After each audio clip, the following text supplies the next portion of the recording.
reason why existing rights are not working is the lack of information about their existence and exercise.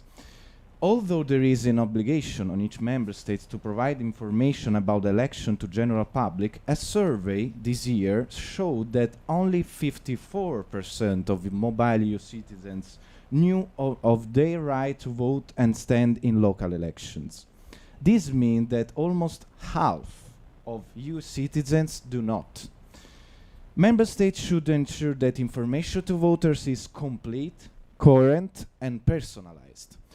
Here in Belgium, the authorities provide information to registration and personalized invitation to register to each citizens abroad. This is a good outreach practice that should be taken up by all member states to allow easy access to the registration and voting information in their country of residence. When it comes to automatic registration, there is only in place in Lithuania, Latvia, and Romania. Mobile citizens should have the choice of where they want to register in their country of origin or residence. Although there is a risk of disenfranchisement from your country of origin, automatic registration is still the right solution, granted that member states coordinate themselves to avoid double voting. The harmonization of registration methods allows for new solution for local and EU election. This would greatly increase the number of mobile citizens that are on electoral rolls across the European Union.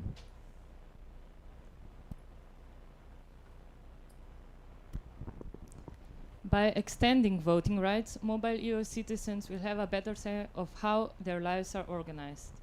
Since the Maastricht Treaty, regions have gained more importance. The locality is larger than it used to be. Living in a place often refers to a region. Thus, mobile EU citizens should be able to vote at regional level. This would basically be an extension of municipal voting rights. Some exceptions already exist in larger cities like Vienna, Berlin, and Hamburg, which are both municipalities and regions. So mobile citizens are stripped of their right to vote in these cities. Their exclusion from regional elections undermines regional institutions. To respect the principle of non-discrimination, restrictions of nationality should be removed. In Luxembourg, for example, mobile EU citizens represent 40% of all the population. For them, the right to vote would considerably change the results in the national elections. Some member states don't let their citizens living abroad vote. Because of this, a lot of them are disenfranchised completely. The situation with Brexit referendum showed us how severe this problem is. This is also a big problem for Irish mobile citizens. After living only 18 months abroad, they cannot vote back home. Since the Maastricht Treaty implementation, more than 50% of referendums have been directly related to the EU or to EU shared competences. Despite this, EU mobile citizens cannot vote in the referendums in their country of residence, and some cannot even vote in the country of origin. Consider Brexit. At the time, about 1.3 million British citizens live in other EU countries. Thus, about 60% of them did not have a say on Brexit. In addition, about 3.7 million mobile EU citizens resident in the UK at the time did not have a say either. The result could have been very different. And the fact that mobile citizens cannot vote in referendums not only infringes the right to vote, but also the freedom of movement. Okay, so to support our proposals, we want to create a help desk made up of a network of national electoral authorities and the Commission. These must coordinate to share best practice and to remove obstacles that prevent mobile EU citizens from voting. The idea was already proposed by the Commission in the 2019 Commission report on the Parliament elections. The help desk would strengthen cooperation and information sharing between member states about specific political rights. In addition, we propose e-voting. E-voting increases political participation. It makes voting less costly and more convenient, especially for minority groups. Estonia has already proved that internet voting can be successful. Internet use is constantly increasing. Living in the digital era, it's clear to us that voting this way is the way. To sum up, in order to fully affirm a voting system that does not discriminate, it is necessary to improve the current voting legislation in place, as well as introduce new laws for voting in regional, national elections and referendums. We have to raise awareness of European political rights and not leave mobile EU citizens on the edge of the society that they contribute to. Does anyone have any questions?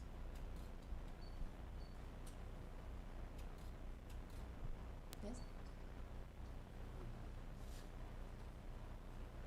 Yeah, I do. My name is James Cantor from East Stream. I'm sort of wondering if, democratic participation catches up with the reality of transnational mobility. Can you give us a better idea of the extent to which that is going to benefit pro-EU parties in national elections? And by extension, is your goal to prevent more exits of current member states from the European Union? Is this a political problem? Well, I guess, of course not. We're obviously quite pro-EU. We don't want more member states leaving. Well, I guess as a mobile citizen, if you're paying taxes in a country that you're living in, you should have a say in the national elections and regional elections, the elections that have more, I guess, that matter more in some ways, just for that kind of way.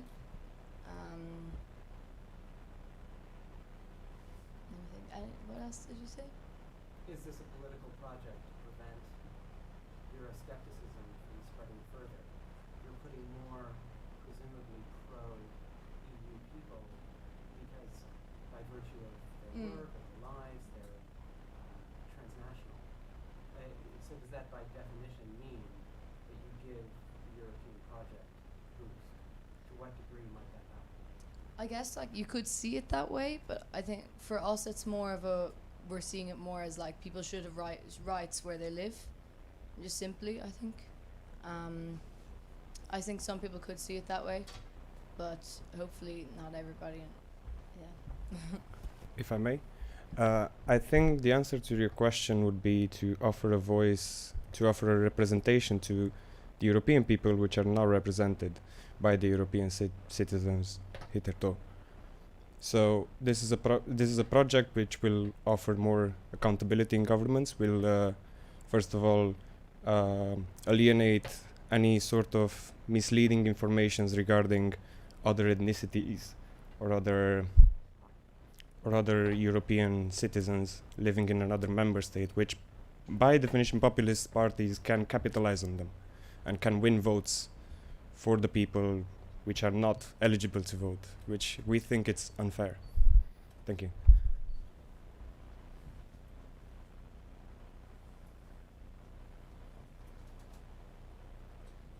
Hello, I'm Giorgio Cavotti. I'm both representing Alliance for Europe, which is supporting this event, but also the Union of European Federalists, who has been campaigning for more than 30 years for transnational lists and the possibility for candidates to be standing in other countries simultaneously. You are aware that today the Constitutional Affairs Committee of the Parliament is considering for the first time legislative resolution for the 2029 election, which considers the fact that for the first time it might be possible to have European parties like Volt participating and being established. The question is, how are you coordinating with these initiatives which are much older than this right to vote in citizens? And what is your strategy to get the 1 million votes? You are aware that many citizens' initiatives have not reached the objective, but you said it yourself, you have 14 million potentially interested people. How are we going to target these people? So Claire's actually going to go through that a bit later, but we can give you a basis of it. We have kind of... Okay, actually, Later. no. It's yes, because on that question later, if you want to answer on the how we're gonna face ourselves with the on the parliamentary, you go ahead. Okay. Well, I think yes, we of course we are aware, and the ECI doesn't work alone. I mean, we have to lobby in all possible ways. So that's of course our position towards the parliament action is of course favorable, and we are trying to reach out to all relevant events happening around Europe, meaning elections, the conference on the future of Europe. And I think we have some of these questions we will be asking ourselves to the MEPs here present today. But yes, I think this is, as I said before, this is the right time to make this ECI work, because an ECI has always the only successful ECI were successful because there was something else going on, because the issue was already on the agenda somehow. So I think that's why we decided to go ahead right now. In fact, there was another ECI called Let Me Vote, previously started in 2012, but yeah, we reckon, I guess, the time wasn't right back then. And as we see the moving population growing each year, and after the pandemic, that has shown also that the issue is more relevant than ever, given that Polish people abroad had a problem to cast their vote at home. And so, yeah, I think this is a good moment. So yeah, but by the way, we're going now moving on. We will have Alberto Alemanno from the Good Lobby giving us a small overview of the past, present, and future of this ECI. We will have Alberto Alemanno from the Good Lobby giving us a small... Just connecting the second computer, and we're on.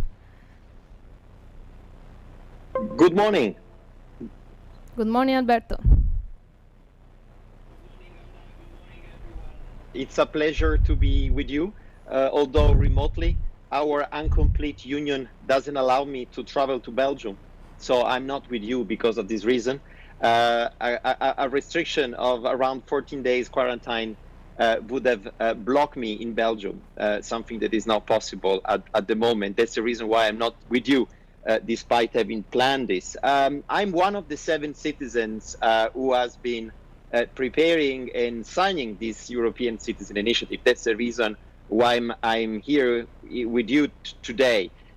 You all know that this initiative has been concocted over the last few years, when the realization that more than 17 million Europeans today live in a different country than the one in which they were born, and in particular the realization that more than 90% of them are not able to exercise their voting rights.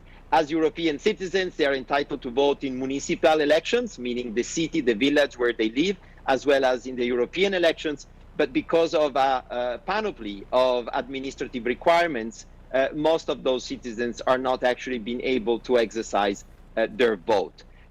The 2019 elections have further confirmed such an outcome when it comes to the parliamentary elections, but also the municipal elections haven't necessarily disproven this. There's only a tiny minority of us citizens living in a different European country who exercise those rights. Obviously, this situation is unsatisfactory to the extent we are contributing to our communities by paying our fair part of taxes, and also being part of those communities.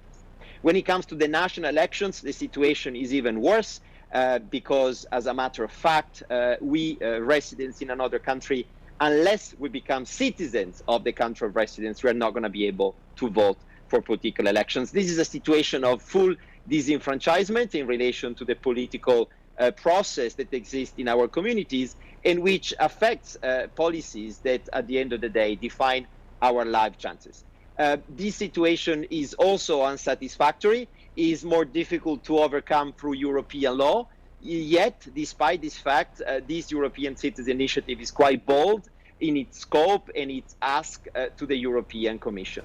We're basically asking the Commission to take into account of the most tangible outcome of European integration, the existence of almost 20 million citizens living across a border. But more importantly, we also look at the support that exists in European societies among those citizens who do not necessarily live on a permanent basis in another country, but are expected or supposed at a certain point in their life to live on a temporary basis in another countries. And those are many more millions Europeans, and potentially virtually everyone might find himself or herself in such a situation. This is our bold request. We expect this European Citizen Initiative to find some support all across Europe, and we are extremely glad to see that this initiative is already finding support among some members of the European Parliament, hopefully many more, coming from all across the political spectrum, because I think this issue goes into the interest of all political parties that are trying to represent European citizens regardless of where they live and where they come from. A final word to thank and to highlight the genuine nature of such an initiative. ECIs are citizen initiative, and this initiative is supported by a group of pretty young students, researchers, committed citizens who really believe in fostering full political rights all across the European Union. Without them, voting without borders would have not come to light. And a special thank to Tony Venables for being one of the major strategists behind this initiative and for steering it along the way with many more civil society organizations that are also ready to start collecting signature as of today. Thank you very much for your attention, for your support. I will be following the next conversation among the members of the European Parliament at the next of the event. And please don't hesitate to get in touch with me, and we are going to have many more opportunities to exchange and to discuss about this initiative. And I really hope each of you could become an ambassador for this Voting Without Borders ECI. Thank you so much, and have a very good day and discussions. Thank you.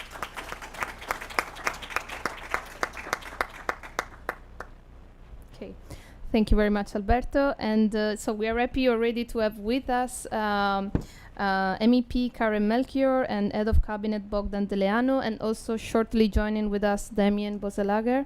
So I think we can start already, and I think we will be very interested to hear why you, member of the parliament, and you want to support this initiative. Why do you think your party should also support it, and do you see a real possibility to get this issue on the parliament agenda? So please, maybe Karen. Yeah, thank you. Thank you very much, Anna, and thank you to all of you in Brussels. As Alberto, I'm sad that I can't be there with you.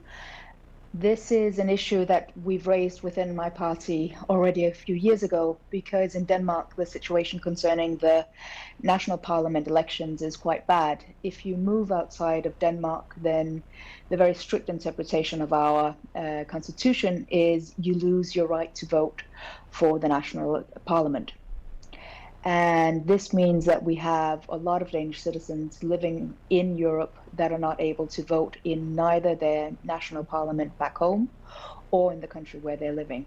So that's why I'm very happy that there is this citizens initiative to highlight the fact that we need to have the possibility to vote in a national parliament election.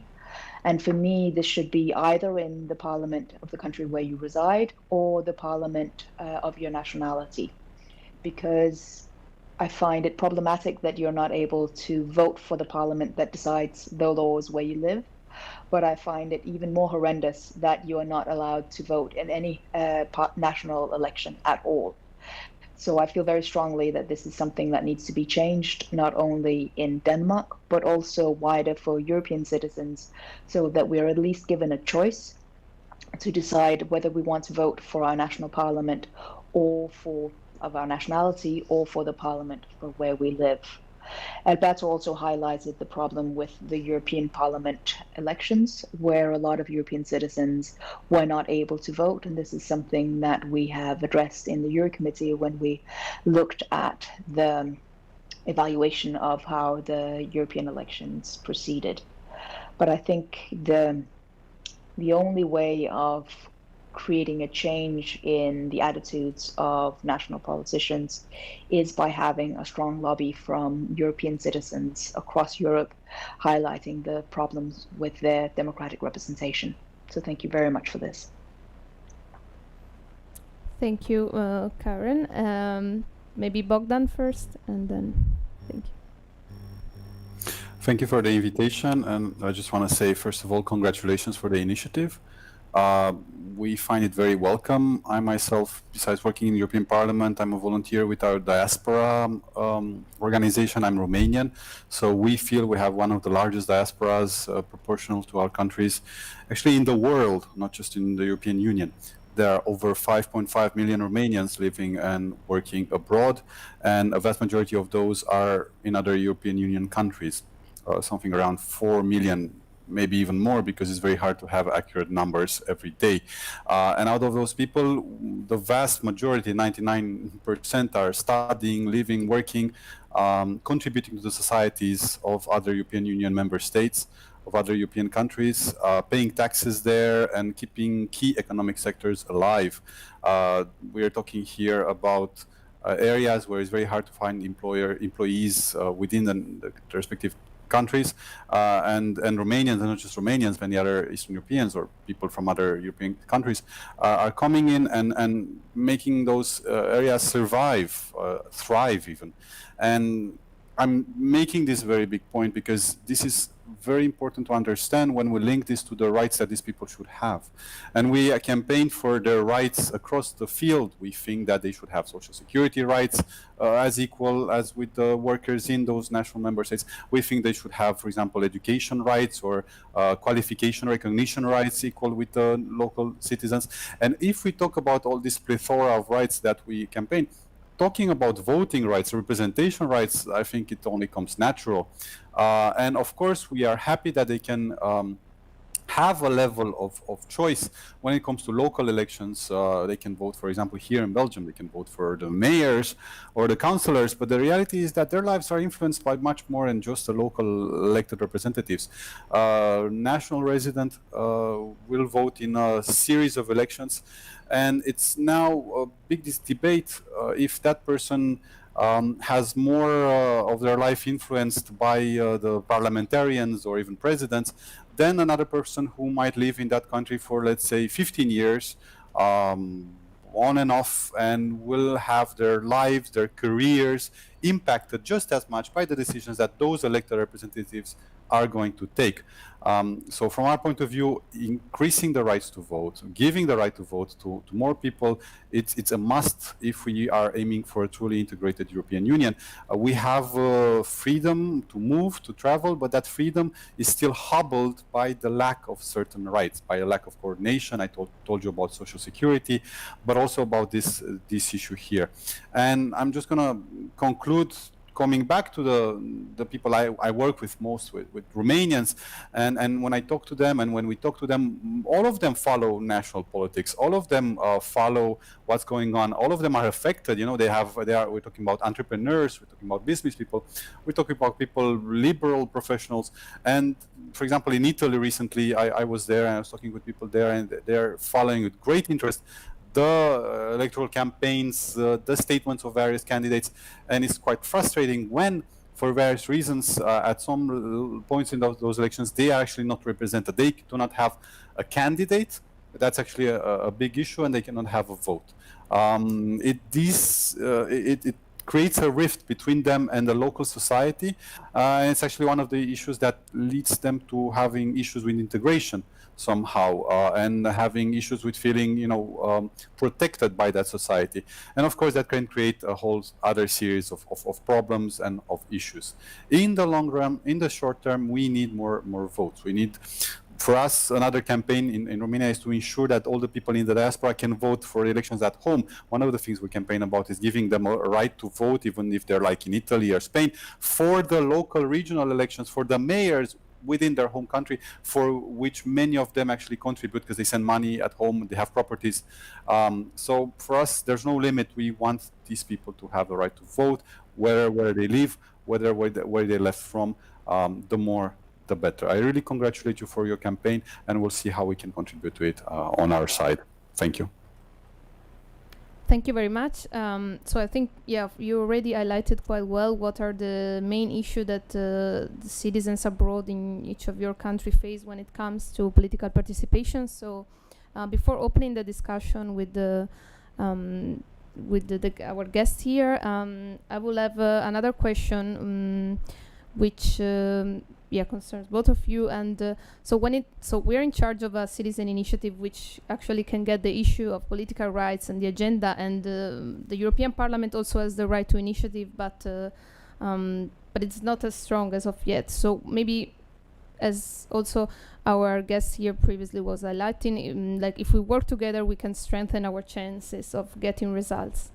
What do you see it's possible, like way ahead from this year and after also the year, and how can Voters Without Borders, keep the momentum? Maybe Karen or Bogdan, as you want.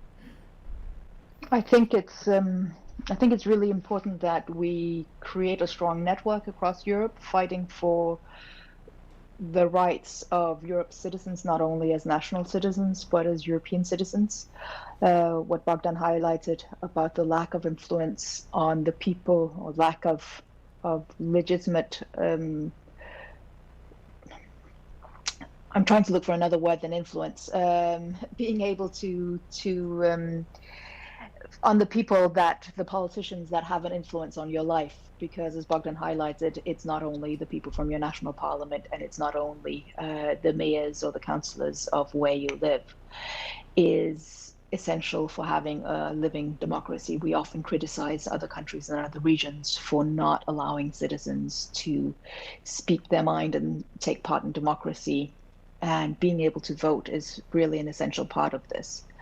And I think we need to sort of keep the lines of communication open also after this year. But if we can manage to get the necessary 1 million signatures, that is going to send a very strong signal to the European institutions that they need to raise this issue towards the national member states, because there is no national government that is going to speak for the European citizens, so unless they are pressured into doing so, because they think that European citizens are not important enough to change national elections, and therefore, to be frank, they don't care.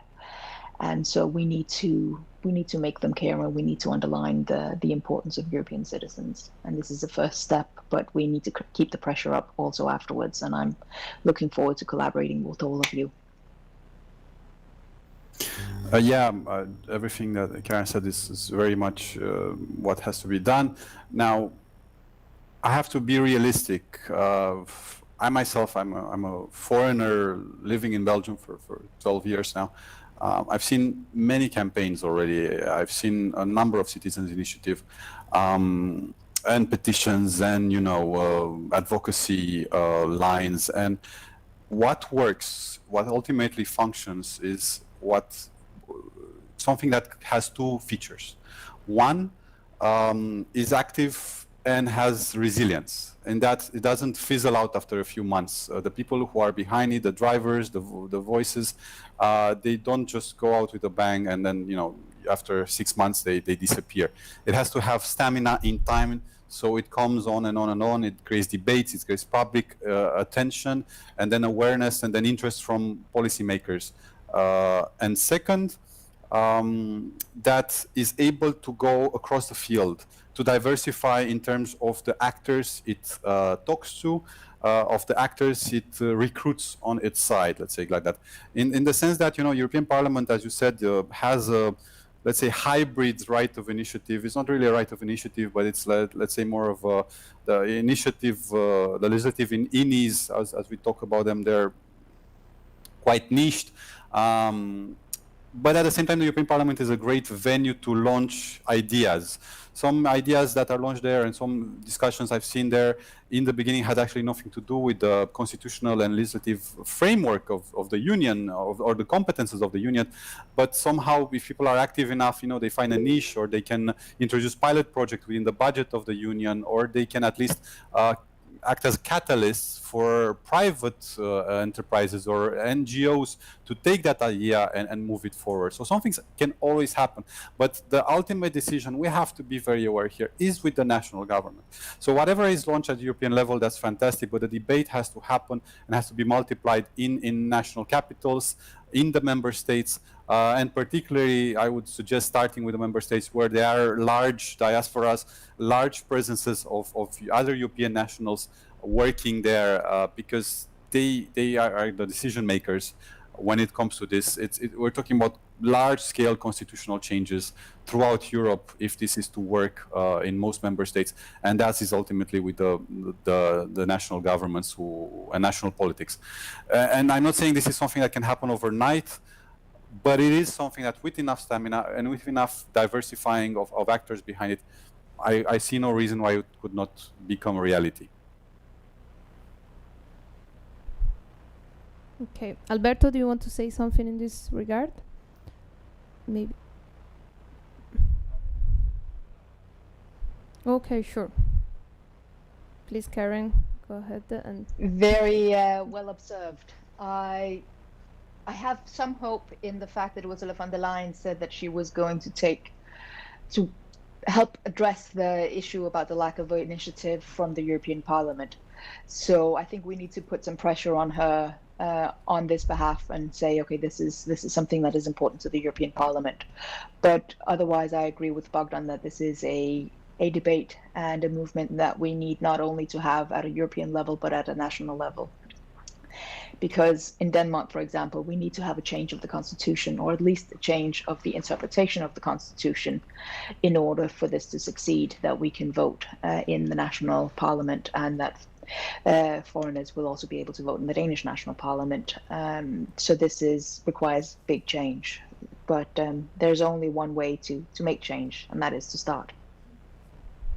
I will also add another thing, just another issue that came out to me listening to Karen. You have to find allies, because at the end this is a package deal. It's not just about giving, for example, the foreigners in Denmark, the foreigners in Romania, the foreigners in Spain the right to vote. It's about the way that those foreigners are perceived generally, because once you give them the right to vote, you're generally going to have to change your constitution to identify them in a special way, to allow them certain rights, and to allow a level of coordination and a level of flexibility at least the European Union level that doesn't necessarily exist now. And there might be other campaigns, and you have natural allies, at least with all the diaspora advocacy NGOs and organizations. At least for Romania, there's quite a plethora of them fighting for rights, fighting for the right to vote, including, but also other rights. It's also, as I mentioned, social security coordination. That's one of the big issues inside the European Union now, between national member states living in another member states. And this is all a package deal. If we change one item and we change our mentality towards these people, we generally should expect that we have to change others. And the more, when you go to national member states, that's the best way to succeed generally, is to have a package deal, to have a general approach that includes several items. And that's my advice, definitely. And again, it's something I can try to help out with if I can. Anna, if I may, just a few words building on Bogdan and Karen's comments about the context in which this CCI is finding its way. Historically, European citizen initiatives have been perceived as rival to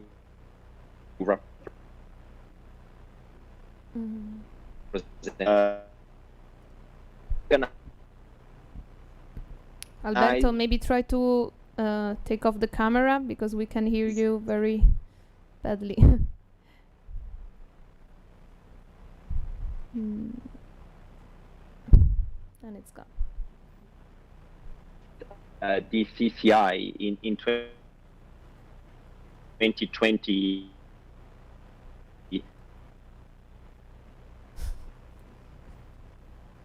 Can you repeat, Alberto? Try to start again. 1 minute. No. No. Okay. So we'll wait for Alberto's comment until he comes back. In the meantime, we can take some questions. Yes, and please. Alberto, wait 1 minute. Just wanted to contribute one element. Yeah. So, Put it on. put it on. Yes. Works. I'll speak. I'll come up with a mic. But we campaigned in 2019 with Alberto and others to get people who would not vote to participate and to go voting. It was very surprising. We were a group of people working for the Commission, and we were allowed to take 1 hour for Europe every week to go and campaign among the people here. And to speak to Bogdan, I mean, we targeted the Romanian community in Anderlecht. We got the data from the Brussels city. Where are these people? And we went with Romanian colleagues, and we were surprised to find many of them didn't want to vote in European elections, which were elections where they had the right to vote. I say, oh, politics is complex. And then when you speak to them, well, not when I speak to them, but when my Romanian colleagues just engage and speak to them, in particular in Hungary, Poland, Romania, Bulgaria too, they were afraid to go to the consulate and vote. Because when you are a Belgian citizen, you go to a school to vote, and well, me as an Italian, I always take pride for voting for the other country. So I've been going to school to vote, and I'm anonymous. Yes, they take my name, but no one can target me. If you are Romanian, a Bulgarian, you have to go to the consulate, and you have to give your name, and they know you are voting. And we heard this was a concern. So it's an additional element. We're giving you the fact of non-discriminating between citizens will allow whatever the politics at home or in the country where you are voting are to ensure level playing field for all 450 million Europeans, not only the 17 million or 14 million living abroad. I see Alberto's back. Ciao, Alberto. Can you hear me now? Yes. Fantastic. I just wanted to go back to Karen's and Bogdan's point about the importance of the resilience of this initiative and the coalition building, which is inherent to any effort at making some breakthrough today in European politics. I think both ingredients are there, but obviously we need to make sure to shift away from an historical situation in which ECIs were somehow rivals to representatives, and making sure that participatory and representative democracy can go together by having MEPs and the Commission itself endorsing and putting forward some capacity to continue this conversation and to this debate, something which is politically sensitive, but also making sure that we are entering into a new space in which we discuss, I think, about those issues with a bit more bravery. If you draw a parallel between the conversation between political rights and the free movement at the time of COVID, you can see that after 6 months, we are in this situation with cross-border restrictions. No major political will is out there to discuss about the major implications stemming from those restrictions. So here we really need to use such an ECI, which is certainly discussing about an issue which shouldn't be controversial among political parties, as a major opportunity to build new coalitions between civil society organizations, members of the European Parliament, and all actors in the European institutions that are really believing in bringing forward basically the outcome of 70 years of European integration. This would be quite new. This is something that hasn't occurred with the other ECIs, and I really hope that this particular Voting Without Borders initiative could make some breakthrough. Having said so, there's a little caveat. Obviously, this request for the recognition of full political rights is not politically neutral. It will have electoral consequences. There are studies today suggesting that allowing certain categories of people, notably mobile European citizens, to vote in a particular elections could have changed the outcome of the elections. In other words, There will be losers, there will be winners, but it's pretty clear that the current situation, it is, in terms of democratic theory, totally unsatisfactory. We need to ensure equal political rights across Europe. And this is not the situation in which we are today. So in other words, this is a bipartisan issue that should be lived as a bipartisan issue instead of lending itself to be instrumentalized by certain political groups versus others. I'm a big supporter, a big fan of Volt, but I don't think this kind of issue should be the prerogative of pan-European parties alone. They should be issues that must find the support of any political party active on the political space today. I would second that last point. I think it would be quite detrimental for allowing Europeans to vote no matter where they live and getting the right to vote in all elections, at least in one country, if we make this a cause just for the transnational parties, because there are some initiatives for transnational parties, but they are few and they have only had a limited success so far. And I think this should be a cause for all parties, because it is necessary to make sure that all citizens have a voice in our democracies. And this should not be a niche or a transnational party issue. It should be an issue for all parties. My own party, which is called the Radical Left, if you translate it directly, one of the sort of people who defined a lot of the thoughts behind it, he said that democracy should know no borders, that it should not be limited to only men or only people of fortune. And I think in the current day, this means that there should be no limits to extending democracies to all citizens of our countries. If I can just intervene a little bit here, absolutely. So everything said is, I think we're all fully agreed, and this is not just about transnational parties. And also I have to be honest here, there is, I think, also already after so many years, still a feeling that transnational parties are not always in sync with the national cabinets, with national politics. A lot of member states, even the older ones in the European Union, have a disconnect between their national politics and the European level of politics.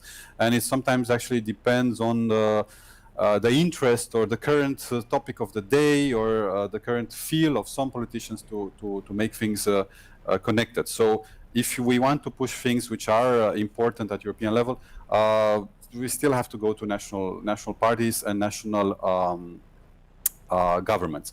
That's one thing. And second thing, just to come back to the issue with Easterners from European Union, Eastern part, who sometimes are, let's say, afraid or they have unwillingness to register and vote or to become involved in national politics. That is something that used to happen. That is definitely something that used to happen. You have to understand that most of Eastern member states are from 2004 and 2007 members of the European Union. That's still a very small time comparative to the history of the EU. And a lot of the people who left these countries, that's another issue, left because they were not happy with the political establishment, or they have very low levels of trust in the government at home. And there is no reason that they should naturally or easily embrace a trust in the government in the country where they moved.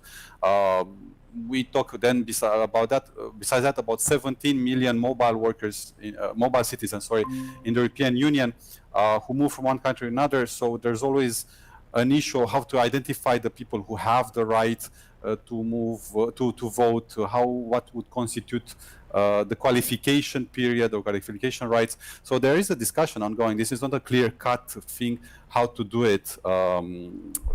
But that's the role of campaigns like this, to create a debate here, to create the interest for the debate here. And the one issue I want to highlight is that things are always improving. So if 2 years ago, most Romanians in Italy were still kind of disconnected, now more and more are connected to the national politics. More and more are affected by the decisions that affect their kids within the education system, within daycares and schools and so on. And they want to have a say in it. It's a work in progress, but that's exactly the role of campaigns like this, to make that role, a work in progress, progress, let's say. So we were expecting another guest. Yes, unfortunately, just received the message. So Damien, it's not making it, but I think we have representative from Volt, so maybe you can step in and say something. I just wanted to mention as well also the other MEPs that unfortunately could not be here, but are officially supporting the ACI, and also to show the cross-party representation. So it's Victor Negresco, Sylvie Goyom from SND, Claudia Gamos, also Renew, then Damien from the Greens. And yeah, that was just to mention that of course we feel that this is a bipartisan issue, but it should be like recognized from as a principal issue of no taxation without representation on the one hand, we feel, and but also to make European citizenship stronger as a and the first step towards it is our political rights. So please, now I think we can start taking in question from press, from participants, and from the chat as well, if there are any. So please raise your hand. Okay, one at the back.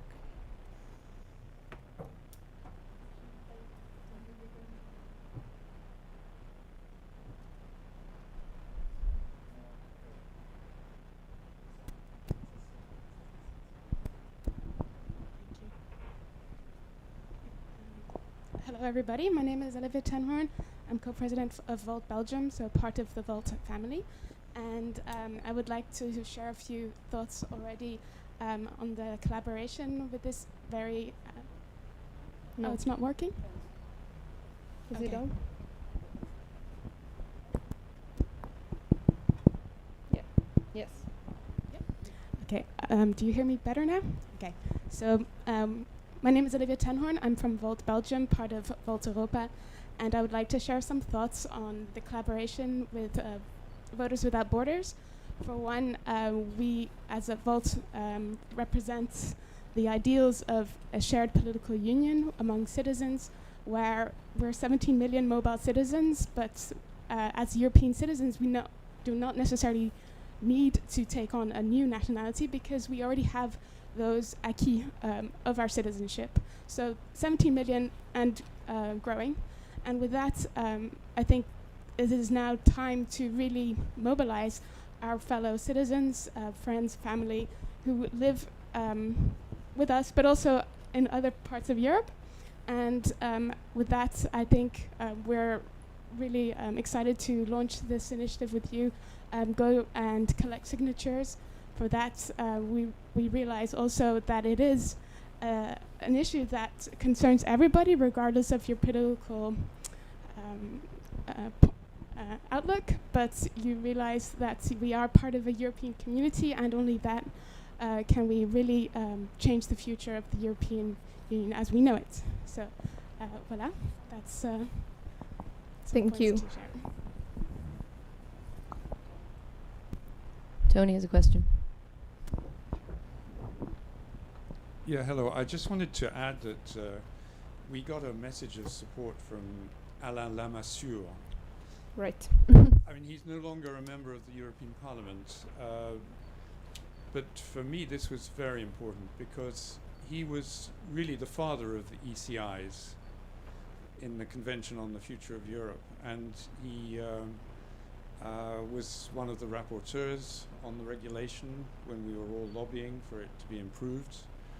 And his view was that this should be an instrument for citizens, genuine citizens, not lobbies. And it should be a way of gathering together issues which were minority issues in some respects, but by coming together they would really get on the agenda. So his support is extremely important, and I hope that it would be followed by his group, just as we see, you know, the socialists with Sylvie Guillaume is also coming in to support. So we are beginning to get this cross-party support. one thing I would like to say to the politicians, as someone in the background of the campaign trying to transfer knowledge to this fantastic task force of Erasmus students, if you look at the press release, it's extremely colorful. There's a good 50 logos there. But there is no organized, powerful base for national signature collection across the EU with this ECI. Of course we have strategies, of course we're going to keep going. Every day we're getting in new candidates from students to come and work with us. That's not the problem. There is a real structural problem that support for democracy and voting rights. Maybe we take it too much for granted and learn a few things from Belarus, but it's just not the same in all countries. It's extremely complicated, and I think the politicians, I think you probably are sensitive to that. I think you probably will say, yes, that's correct. We have to do something with you and in parallel with you for this to succeed. So I would really like to support very much what Alberto has been saying, and Karen as well, that this is really an opportunity on an issue of principle, really basic principle, to test the European Parliament's right of initiative and push it forward and make sure that in any forum where anything to do with democracy is discussed, something as basic as the right to vote is included. We don't know how many people are using the existing rights, but the best estimate is that only 10% of EU citizens voted in the last European elections in their country of residence, and only 20% back home. And yet this is the group almost most affected by what you do in the Parliament. And it has to be, it really has to change. Can I come in? Yes. Please, Thank you. No, I think there are two really important points three really important points that have been made in the last two interventions. First of all, being allowed to vote in national elections shouldn't require changing citizenship or getting an extra citizenship, because it is expensive and it is difficult to get the citizenship of the country of your residency. And this shouldn't be a requirement to exercise your rights, your democratic rights. And the second point that was made is how important it is that this European Citizens Initiative is hopefully returned back to being a citizens initiative, because one of the things that I've learned is that these citizens initiatives, they mainly succeed if you have strong national organizations behind them. And this one that we're launching today is an excellent example of something that is that will be benefiting and is coming from European citizens and not from big, powerful organizations. And the final point is that, yes, it will show the role of the Parliament, and that the national politicians are not so keen on ensuring the right to vote for all citizens. And this is different in every of the European countries, and this is something that we need to emphasize more. Concerning the European Parliament elections last year, I was quite surprised after the elections to find out that there isn't a clear procedure of who is in charge of evaluating the elections. How did they run? Who were allowed to vote? which citizens had problems exercising their right to vote. Was it well administered? Were there mistakes made? This is something that is done at a European level, but no, at a national level, and unfortunately not at a European level. And it is not clear, even for a member of the European Parliament, to find out exactly how the evaluations are going. And with this reminder of today that this was not clear last year when we approved the elections, I will be asking questions and trying to work on getting a better procedure for the elections in 2024. Thank you. I think we have a comment from Virginia from Humans and also ECI organizer. Thank you, and thanks for organizing this. And it's the first time being together. It's kind of exciting. Yes, I'm the coordinator of Humans, and our movement aims to help citizens to activate participatory democracy. So I'm glad to see this initiative, and we are already promoting it among our activists so that maybe you can help some national level support from citizens who want to help with this. I think there is a fascinating wave in how European citizens' initiatives are kind of being used, because there is a real political reform ongoing among the different European citizen initiatives. And this one is essential for two reasons. First of all, because the Europe that we live in is a Europe of mobility. So I was a bit sorry to hear the word foreigners associated to us, because to be honest, I think no one of us is a foreigner in the country where he currently resides. So I think also in terms of campaign, stop using the word foreigners can help to really create that feeling of belonging to something bigger than the national states. The second element, in my opinion, is that this initiative helps to construct a European debate on issues that are more and more important. Environment is one of them, but there are so many issues that are relevant for the European Union that should be tackled also through the fact that citizens from different countries participate in local political debates.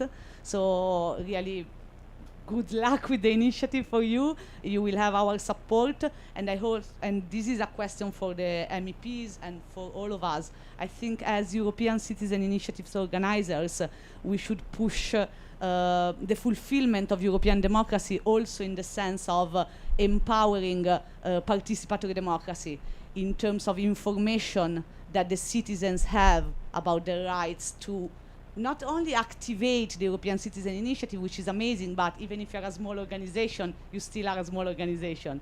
But the real challenge is that European citizens don't know often that they can even sign these political reforms that happens through European citizen initiatives. So my appeal to the organizer of Voters Without Borders, but also to the member of the parliament and the other people connected, is to work together to ensure adequate information about participatory democracy in the same way that it is done for political elections. Because it's only through the combination of these two that we can really have a healthy political debate in the EU and a democracy that functions with all these pieces together, and citizens are of course kind of the key element of democracy. So, but thanks for organizing also this moment.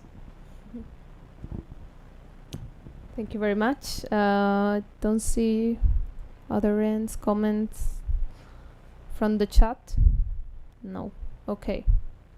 I think, yeah, we can slowly go towards the conclusion. So maybe final comment for 2 minutes each, I would say. If you just inviting the people back home to sign and share just your final thoughts. I don't know, Alberto, maybe you start. Thank you. I think we had a great conversation about why this European Citizen Initiative is particularly important due to the basic claim we are basically asking and the paradoxical situation we have been highlighting. So there's no reason why DCI should not find inroad in bipartisan support. I really hope that despite the absence of major big organizations supporting this, it will be possible through a decentralized, genuine way of spreading the word to reach the 1 million signature. because without reaching that threshold, it won't be possible to expect an institutional response, at least from the Commission. This is why it's so important to have the European Parliament as an ally, as an actor, which is not only supporting, but which is co-owning this initiative in order to make sure it might become their own idea, their own proposal. And I think today many political leaders are political entrepreneurs who are looking for great ideas, and they might be cultivating with their own resources and their own political capital those ideas by making them even better.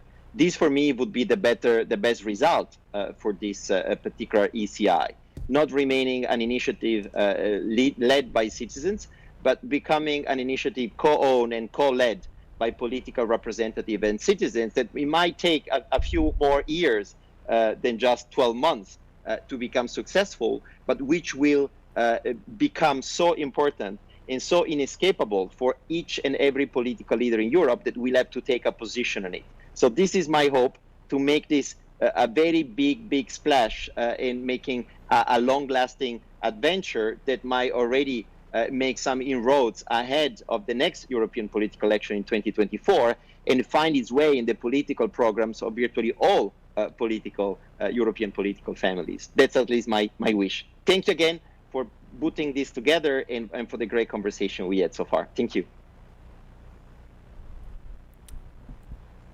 Okay, thank you. I would also like to say thank you very much for both organizing the Citizens Initiative and this panel and debate. I think it's really important that we act quickly within the 12 months. There will be a campaign after this, but the first step is to show that we can find the 1 million signatures. And for this to happen, I think, as that's also mentioned, we should get national parties, and politicians active nationally to embrace this initiative and become ambassadors and get people to sign. And then once we have the signatures, we can make a push for the necessary legal changes. Thank you very much for today. I'll also add a brief conclusion. Thank you very much for the invitation. Congratulations again for the initiative. We are here, so both myself and my network, I'm sure the colleagues in Renew Europe will be happy to participate. But the recommendation remains to find allies. As Alberto said very well, this is about this initiative, but this is about the object of this initiative. And it might be that the object has to go beyond the 12 months period, has to go beyond the confines of the initiative itself. But if you want success, you have to think long term, you have to be able to find allies, go to other entities and raise the issue. The change will come. We have, I don't know if you read a report on demographic change in the European Union, but we have a continent that is going to look every decade different. So mobility is going to increase, interchange between countries is going to increase, borders are going to become even more porous. So rights have to increase as well. It's something that will happen, and I'm sure with your help it's going to happen sooner than later. So good luck, and we'll stay in cooperation, I'm sure. Okay, many thank you again, and yeah, we are very looking forward to this long-term change. In the meantime, though, we also have our short-term strategy to start from the citizen to citizen. So Claire from the team will be highlighting this. I saw there is a question from the chat. Is this toward for the guests online, or can we keep it for later? Okay, then later we will have more questions for the team. So if the participants online want to stay connected or follow the live stream to know about what our strategy for this week and for the whole year will be, and thank you very much again. So please, Claire.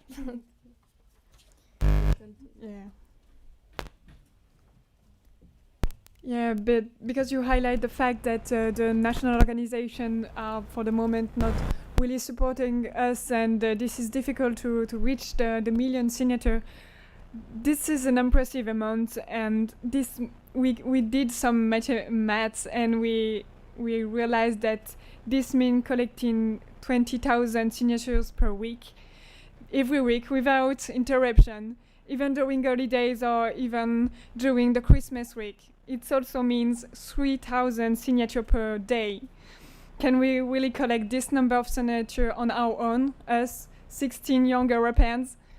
The other ACI organizers have warned us this is very difficult to reach these amounts. You can also see it by the number of successful initiatives.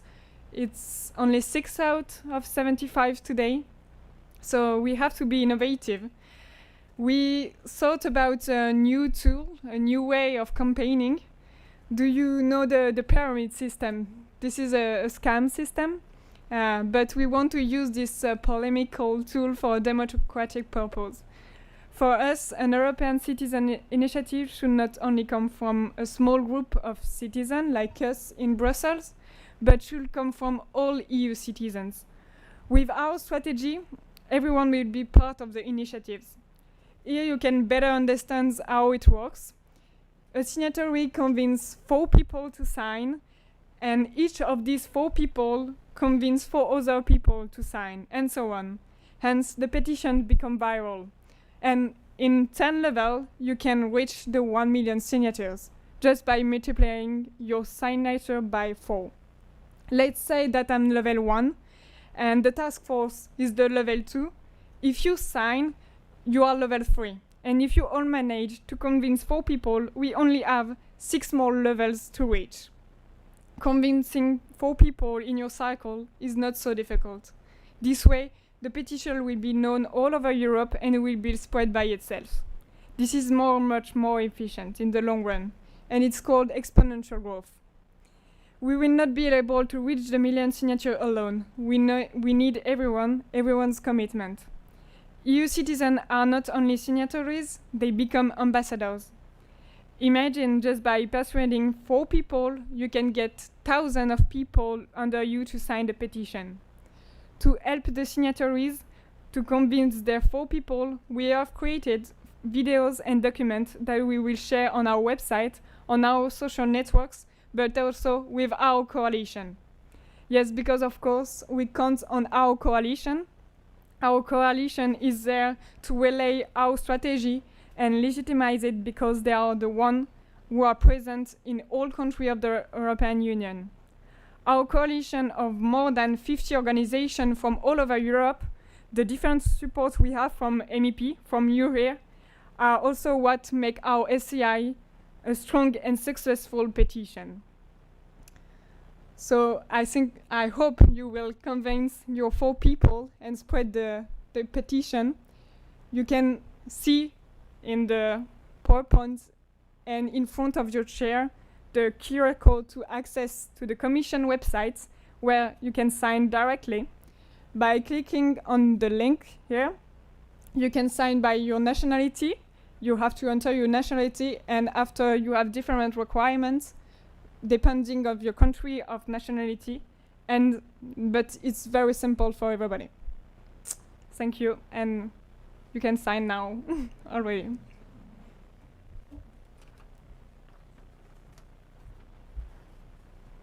Okay, so I think we can take more comments, questions. There was one from the chat, and in general for the team, remarks and suggestion also for how the campaign can look like and how you can help us. I don't know.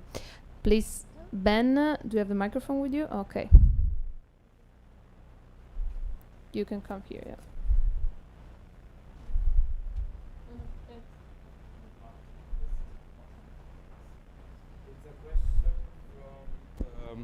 Roger Casale from New Europeans. So many mobile EU citizens don't use their existing rights.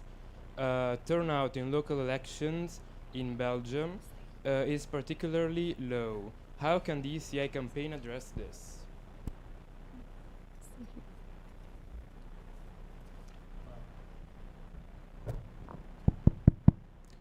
Okay, I think on behalf of that question, if I may respond, I think that the turnout to the local elections are generally low on part of mobile citizens due to the fact that they do not feel represented in the local elections, as it is showcased in this press conference, the parliamentary elections and the parliament in general, national parliament, has basically some of the same shared powers a local government has.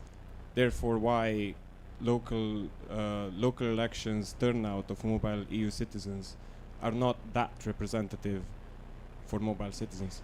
So a way of combating that, we are trying to bring in, as I mentioned, a help desk. So similar to Your Europe or Europe Advice, and there's a few other help desks out there, but this is our help desk. The idea is just to be specifically for mobile EU citizens, and also just to have member states to ensure that the information is available in the language of, like, in all languages, I guess, of the EU, so that mobile citizens will know, can read it, I guess, in their own language, which would be much easier. Yeah, the main problem is the lack of information and the registration process. So this is what we will trying to solve with our help desk.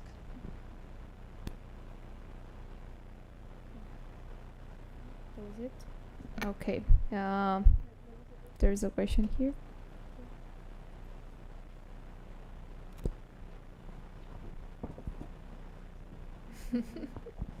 I have a question about the harmonization of the voting age rights, so the right to vote. I noticed on that website that you briefly showed, not all EU countries have the same age for the right to vote. In most, obviously, it's 18, but I believe Austria is 17 and Greece 16. So my question is, does the ECI suggest or leave room for harmonization? Mm-hmm. So there has been a regulation, a revision of the ECI regulation last year, and this suggested that the age for voting for signing an ECI could be lowered to 16, but this was of course up to the member states. So depending on the regulation of the national parliament, they could adjust this. And yeah, for the moment it's only Greece and Malta. Yes, Ireland is currently campaigning on that, and I think a few of our coalition partners, such as the National Youth Council, and they are campaigning on this. So that's, of course, for us, it's also very important to increase participation by age, and that's why we are trying to connect all this, like voting rights campaign, also local voting rights campaign. I must say we are trying to relate to all possible local campaigns, so to make of course the impact at the local level, it's super important. Like that's how you get a citizen to really understand, like to what is the problem, but then to put it together on the European level, so to show there is support both at the local and European level. These are the two levels we have to leverage, I think, if we want to get maximum support. So I think another thing would say younger, say if you're 16, most 16-year-olds obviously cannot vote. I think an aim of our ECI was to still aim, I guess, to still focus on these people, because obviously they will be able to vote in 2 years' time. So that's an important aim of ours as well. Yes, and they're also the ones that maybe they are planning to move to make use of their rights to move freely in the EU. Just in general, to share awareness of the political rights between the young people. Yes, and also answering to Virginia before, of course, like one of our aims is also to raise awareness on the ECI as a tool. In fact, we are like our social media toolkit, all the communication material is based on this twofold communication, both on the right to vote, but the right to become active citizen. That's the old strategy. Like, you can just sign the ECI, or you can be like an activist just by convincing 4 more people potentially or more, but of course this is the whole point. No, of course, the information part. Yeah. Okay. I think we also have some elected representative here in Brussels present, but French speaker. Okay. Can you maybe want to translate if this? Yeah, if you want to, we have here present a representative of who is elected in Brussels and are not from Belgium. So if you want to share your stories, and I can translate it if you want.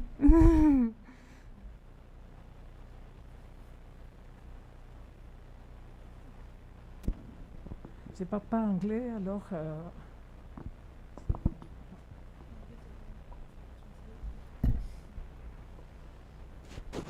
Oui, yeah, I can. Oui, on entend. Voilà, je parle pas anglais. Je trouve l'initiative de la campagne très chouette. Même si j'ai pas tout compris. Non, mais je voulais quand même attirer l'attention sur deux choses. Tout ce campagne, donc le primordial. Une chose, c'est le droit de voter. Et l'autre, c'est le choix. Et c'est encore beaucoup après. Une personne qui habite dans un pays qui n'est pas le sien a beaucoup plus difficile à voter. Et alors, voilà, je pense qu'elle m'a présenté comme Yeah, so for the English speakers, she said that she's not speaking English, but she's supporting the initiative.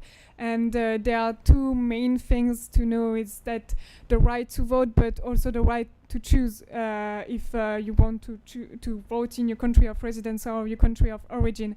But the main problem is the lack of information. Because it's very difficult to vote in your country of residence when you are foreign and you don't know the language of the country. Voilà. Et alors, il y a une autre chose qui est importante, donc c'est quand on habite dans une ville, donc on vit, on choisit de voter parce qu'on vit, pas parce qu'on paye. Je vis ici, ça j'ai pu quand même comprendre. En rapport avec les taxes, c'est dommage. C'est avec le sentiment d'appartenance, de vécu, de participation sociale avec la ville. Yeah, the right to vote is because you live in a country, not because you pay your taxes. She said, like, because we highlight the fact that you pay your taxes in a country, but this is more a feeling of living in a country, living with a society, to be integrated in your society. Et alors c'est comme ça que j'ai fait le choix d'être candidate en 2012 et j'étais élue en 2018 pour les écologistes dans les élections communales, donc municipales. Yeah, so she chose to do a campaign in 2012, and she was elected in 2018 with the Greens at the local council. Where exactly? Mobilization. Mobilization, and you are from? From 2018. Yes, but vous venez de Barcelona. Barcelona, so yeah. Et est-ce que vous avez eu des difficultés pour vous présenter? Quand même. Hein? Pour vous présenter oui. aux élections en tant qu'Espagnol? Non. Non, parce que tous les partis ici en Belgique cherchent des étrangers, cherchent des femmes. Et donc, on est facilement candidate, puis on est plus difficilement élu. J'avais une belle place, mais ça, j'ai pas eu difficile, mais c'est aléatoire. Et ce qui est difficile, c'est après, il y a un décalage de langue et il y a un décalage culturel. Yeah, it was not so difficult to be in the list because the Brussels is looking for people from all over Europe, but it was more difficult to be elected because there is a difference in the culture and the language, so it was difficult to be elected. Thank you. Merci en tout cas. Okay, thank you. Some more comments, or I think we can slowly go towards the conclusion. And just to remind you, we will be this afternoon right after the event actually, in front of the parliament in the esplanade with a small demonstration, if you want to call it, and to just grab some attention, inform citizen, and make them sign. So if you want to pass by, just help us collecting signatures or taking a moment for a nice picture moment. It would be nice to see you there. Yeah, last comment, very last one. Okay, please go ahead.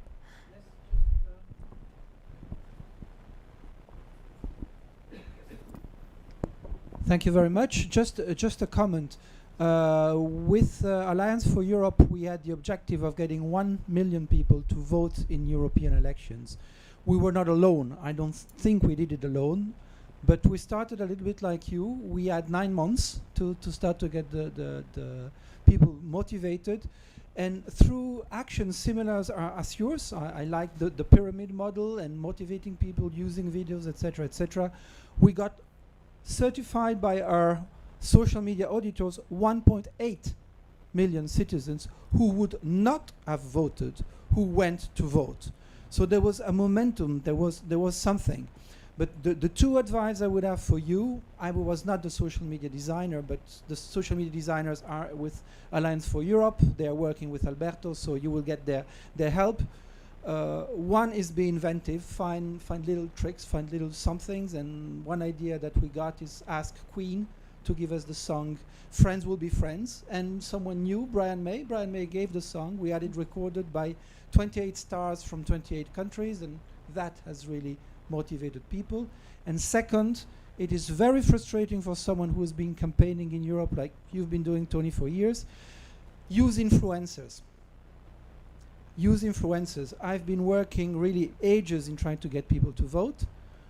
We got one Polish top model who has a million Instagram followers. She recorded a 30-second video. I've been trying to convince my cleaning lady or house assistant to vote. She's Polish. I speak Polish. I said, go to vote, Isabel. It's important. She couldn't. I told her I met the lady. She recorded a 10-second thing for her and said, you know, I forgot the name of the lady. I'm not in a fashion thing. I said, you know, Isabel, she has a message for you. She went to vote, and 4 people in her family went to vote. So credibility of politicians, 0. Yeah. Credibility of influencers, top. Thank you. Yes, we are aware of that. Yeah, so I think that's everything. We just want to thank everyone for coming and those who donated and made this event possible. And of course, you can still donate at voterswithoutborders.eu if you want to. It would be great. Hopefully we'll see you at some point at one of our next events, either online or in person, depending on, of course, the pandemic. And what else do I want to say? Unfortunately, due to COVID, we couldn't host a proper kind of buffet, but please take some biscuits and everything over there and come chat to us now or outside the Parliament. And thank you.